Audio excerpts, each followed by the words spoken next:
Welcome to this channel. आज मैंने जो आपके लिए नोटिफिकेशन लाया है, ये जो नोटिफिकेशन है यहाँ पर टाइपिंग टेस्ट का रिज़ल्ट आया है Indian Institute of Integrative Medicine canal road Jammu की तरफ से जूनियर सेक्रेटेरिएट असिस्टेंट के लिए।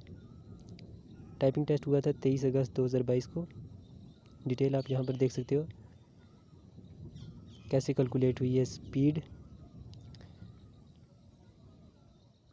रिप्रेजेंटेशन सबमिट करने की लास्ट डेट है 15 सितंबर 2022। ईमेल के ज़रिए भी आप कर सकते हो, स्पीड पोस्ट के ज़रिए भी, अगर आपको कोई भी क्वेरी है।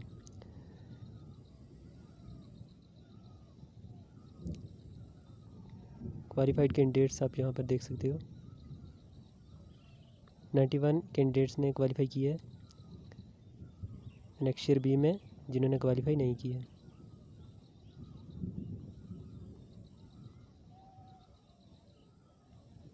डाउनलोड करने के लिए कमेंट सेक्शन में आपको लिंक मिलेगा। इस वीडियो में इतना ही।